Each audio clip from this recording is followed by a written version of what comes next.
شیم جو ہے یہ ایک او سی ڈی ہے. جیسے کسی بندے کو لگتا ہے کہ اس کے ہاتھ گندے ہیں اور وہ بار بار دھوتا ہے، تو اسی لیے دھوتا ہے نا کہ اس کو ایک obsessive compulsive behavior میں وہ مبتلا ہے کہ اس کے ہاتھ گندے ہیں. اسی طریقے سے کئی لوگ جو ہیں کوئی ریچولز ہوتے ہیں ان کو اس کے متعلق او سی ڈی ہوتی ہے، وہ دماغی عارضہ ہے. جیسے کہ چلنا ہے تو یہ لکیر جو ہے سیپریشن والی اس کے اوپر پاؤں نہ آئے، آگے یا پیچھے ہو، حالانکہ اس سے کوئی فرق نہیں پڑتا کہ پاؤں کہاں آئے. تو بعض خیالات ہمارے ایسے ہوتے ہیں، مثال کے طور پر وہ خیال یہ بھی ہو سکتا ہے کہ ہم اوور ویٹ ہیں جبکہ ہمارا وزن بالکل نارمل یا نارمل سے کم ہو. ہمیں بالکل لگ سکتا ہے، ہمیں لگ سکتا ہے کہ ہم ہینڈسم نہیں ہیں حالانکہ ہو سکتا ہے کہ ہم ہینڈسم ہوں. تو اس طرح بہت ساری چیزیں ہیں. کئی لوگ پلاسٹک سرجن کے پاس جاتے ہیں، سرجریاں کراتے ہیں بہت، اور ان کو لگتا ہے کہ وہ نہیں خوبصورت دکھتے پھر بھی،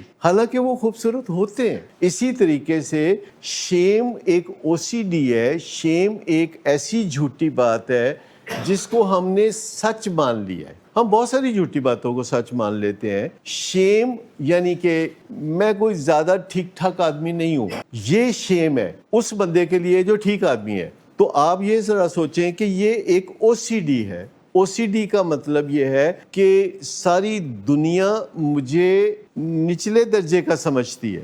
دنیا ایسا نہیں سمجھ رہی ہوتی تھی، لیکن ہمیں لگ رہا ہوتا ہے. اور مختلف لوگوں کے سامنے شیم مختلف ہوتی ہے. آپ نے کبھی یہ نوٹ کیا کہ ایک بندے کے سامنے ہمیں بہت شیم محسوس ہوتی ہے، دوسرے بندے کے سامنے اتنی شیم محسوس نہیں ہوتی، تیسرے بندے کے سامنے کوئی اور کیفیت ہوتی ہے. کسی بڑے سرکاری افسر کے سامنے شیم محسوس ہوتی ہے، کسی پی این کے سامنے شیم محسوس نہیں ہوتی. ایک بندے کے سامنے شیم محسوس نہیں ہوتی، 4 بندوں کے سامنے ہوتی ہے، 50 بندوں کے سامنے ہوتی ہے. بات تو وہی ہے. ایک بندے کے سامنے ایک بندہ بات کر لیتا ہے، 2 کے سامنے بات کر لیتا ہے، 4 کے سامنے بات کر لیتا ہے، لیکن 100 بندے کے سامنے بات کرنا اسے مشکل لگتا ہے. حالانکہ بات تو اس نے کرنی ہے، 100 بندوں نے تو نہیں کرنی، یا روکنا تو نہیں ہے.